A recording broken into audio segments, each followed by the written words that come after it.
लोकनायकच्या दर्शकांनो, धर्मराज गायकवाडचा आपणास नमस्कार. आपण पाहणार आहोत आज आरोग्य विषयक एक विशेष बातमी. दर्शकांनो, कॅन्सर म्हटलं की आपल्याला निश्चितच भीती वाटू लागते आणि आपणास माहीतच आहे, व्हायरस हा नेहमी जागतिक स्वरूपाचा असतो आणि तो अति वेगाने प्रसारित होऊन अनेकांना त्याची लागण होते. असाच एक व्हायरस महिला मुलींच्या गर्भाशयाच्या मुखाविषयी संबंधित आहे. स्वर्गीय अनिल विठ्ठलराव पाठक यांच्या स्मृती उपक्रमाअंतर्गत माजी प्राचार्य सुधीर पाठक सरांनी महिलांमध्ये जनजागृती व्हावी करिता स्थानिक बुटले कॉलेज या ठिकाणी महिला मुलींना या कॅन्सर विषयी सविस्तर मार्गदर्शन केले आहे. तर चला पाहूयात या प्रशिक्षणाच्या माध्यमातून. मला एकदम तो वेलकम पिक्चर आठवला. वेलकम पिक्चर मध्ये शेवटच्या टप्प्यात वेलकम पिक्चर मध्ये एक पात्र आहे बा, घुंगरू, माहित आहे ना?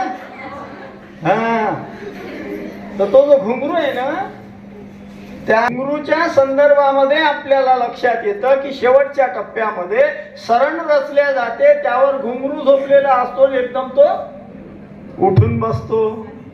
तसंच काहीसं वाटलं पूनम पांडेचं की कालपर्यंत तर मेलेली होती ना, आज न्यूज चॅनलवर दिसलं आणि तिचं म्हणणं होतं की सर्वायकल कॅन्सर बद्दल जागृती व्हावी म्हणून मी हे अशा पद्धतीचं एक नाटक केलं.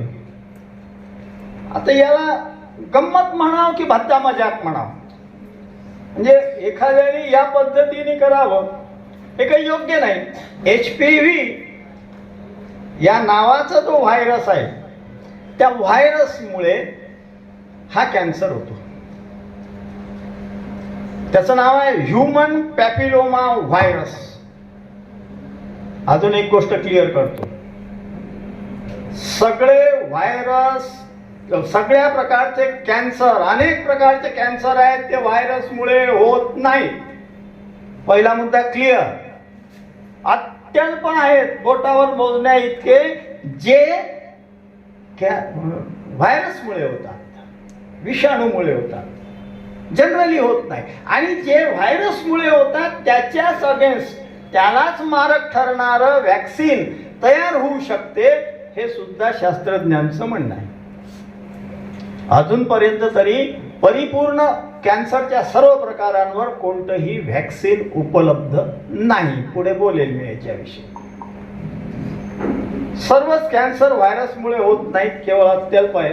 परंतु व्हायरसमुळे होणारा हा जो कॅन्सर आहे, सर्वायकल कॅन्सर, हा व्हायरस सुपर स्प्रेडर आहे. वेगाने पसरतो म्हणून लागण होण्याचं प्रमाणही जास्त आहे. बरं, तो फक्त सर्व्हिक्स पुरता, गर्भाशयाच्या मुखापुरता मर्यादित राहतो का? याचं उत्तर आहे नाही. एकदा का तिथे सर्व्हिक्सच्या तिथे लागण झाली तर आजूबाजूचे जे अवयव आहेत त्या अवयवांना सुद्धा हा घेरतो आणि इतर अंगांना सुद्धा लागण होते. आणि म्हणून याचं गांभीर्य समजून घेण्याची गरज आहे. हे जे व्हॅक्सिन आहे, आपला हा जो व्हायरस आहे HPV, याचे 200 पेक्षा अधिक व्हेरियंट आहेत. आता व्हेरियंट म्हणजे काय? व्हायरस ही एक फॅमिली असते. व्हायरस ही एक फॅमिली असते आणि त्या फॅमिलीच्या घरामध्ये मुलं बाळा जन्माला येत असतात. जसं कोरोना काही 19 मध्ये नाही आलं, शेकडो वर्षापासून अस्तित्वात होतं. कोरोना व्हायरस शेकडो वर्षापासून अस्तित्वात होता. त्याच्या घरी एक नवीन बाळ जन्माला आलं होतं, SARS-CoV-2, severe acute respiratory syndrome new corona virus 2, हे त्या बाळाचं नाव. आणि या बाळाने जो धुमाकूळ घातला 2019 ते 2021 पर्यंत, तो आपल्याला माहिती आहे.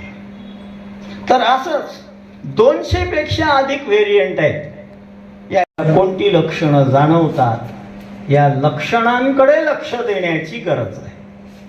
पहिला आहे मासिक पाळीत अनियमितता येणे, रेग्युलर नसणे, कुठेतरी कमी जास्त होणे.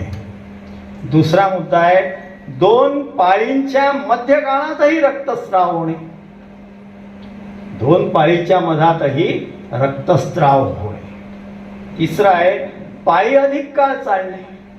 3-4 दिवसाच्या ऐवजी जास्त काळ चालणे आणि या पाळीच्या काळात सामान्यपेक्षा रक्तस्राव अधिक होणे. त्यानंतर लघवीच्या वेळी वेदना होणे, संबंधाच्या वेळी वेदना होणे आणि संबंधानंतर रक्तस्राव होणे ही सुद्धा लक्षणं आहेत. मेनोपॉज पाळी संपल्यानंतर सुद्धा जर रक्तस्राव होत असेल तर हे सुद्धा एक लक्षण आहे. मधून दुर्गंधी येणे, पांढरं पाणी जाणं वगैरे आपण जे म्हणतो डिस्चार्ज, त्यामध्ये एक प्रकारचं दुर्गंध जर असेल तर याची शक्यता असते. गुप्तांगाजवळ फोड किंवा न दुखणाऱ्या गाठी जर झाल्या असतील तेही याचं एक लक्षण आहे. आणि वरील जेवढे मी आजाराची लक्षणं सांगितली त्या सगळ्या अस्तित्वात असताना फक्त शक्यता आहे असं नाही आहे की 100% तुम्हाला ते आहेच. शक्यता आहे, निश्चिती नाही. किंवा यापैकी एकही लक्षण दिसत नाही तरी एखाद वेळेस तुम्हाला ती लागण असू शकते, पण ही लक्षणं दिसूनही एखाद वेळेस नसू शकते. कारण वैद्यकीय क्षेत्रामध्ये 100% कोणतीच गॅरंटी देता येत नाही. अस्वच्छता, तुम्ही जर हायजीन कडे दुर्लक्ष करत असाल तर चान्सेस वाढतात, हे समजून घेण्याची गरज आहे. त्यामुळे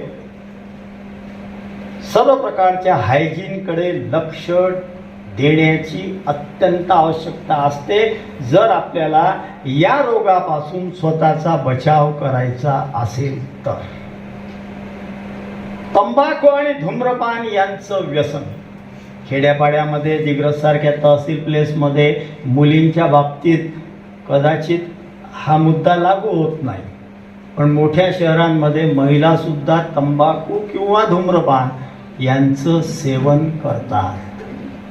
पण एक गोष्ट लक्षात घ्या की धूम्रपानामध्ये ऍक्टिव्ह स्मोकिंग आणि पॅसिव्ह स्मोकिंग असे 2 प्रमुख प्रकार आहेत. स्वतः धूम्रपान करणे त्यामुळे शक्यता वाढते, पण नवरा सिगरेट पीत असेल तर पॅसिव्ह स्मोकिंग बायको करत आहे. बरोबर आहे? कारण त्या धूम्रपानाचे जे काही परिणाम व्हायचे असतील ते ऍक्टिव्ह मध्ये जास्त होतील, पण पॅसिव्ह मध्ये होणारच नाही असं नसतं. आणि म्हणून पॅसिव्ह स्मोकिंग सुद्धा घातक ठरू शकतं. प्रतिकारशक्ती, इम्युनिटीची कमतरता. कोणताही व्हायरस जेव्हा आपल्यावर अटॅक करतो तेव्हा आमची प्रतिकारशक्ती जर चांगली असेल तो येतो, काही दिवस थांबतो आणि चालला जातो. पण आमची प्रतिकारशक्ती जर चांगली नसेल तर तो व्हायरस आम्हाला बाधा पोचवू शकतो. हे 3रं कारण. 4थं कारण आहे विवाह बाह्य संबंध. आता हे पूर्ण अर्थ यातून येत नाही. पूर्ण अर्थ जर सांगायचा असेल तर मल्टिपल रिलेशन नकोच, ते चालतच नाही. मग ते विवाहापूर्वीचे असो की विवाहानंतरचे असो, मल्टिपल रिलेशन या गोष्टीसाठी अत्यंत बाधक आहे. ही गोष्ट लक्षात ठेवा. आता ही वर जी 4 कारणं मी सांगितली, वरील सर्व कारणं लागू जरी नसली तुम्हाला, अरे बाबा मला तर पहिले नाही, दुसरं नाही, तिसरं नाही, चौथंही नाही, ओके डन, मी निर्धोक. वरील सर्व कारणं लागू नसली तरी हा तुम्हाला होणारच नाही याची मध्ये असं म्हणालं होतं की जगात सर्व प्रकारच्या कॅन्सरमुळे एका वर्षात 1 कोटी मृत्यू होतात. त्यापैकी सर्वाधिक मृत्यू प्रमाण ब्रेस्ट कॅन्सरमुळे आहे आणि पहिल्या 5 मध्ये सर्वायकल कॅन्सर आहे. आणि दुसरी आहे HPV DNA टेस्ट.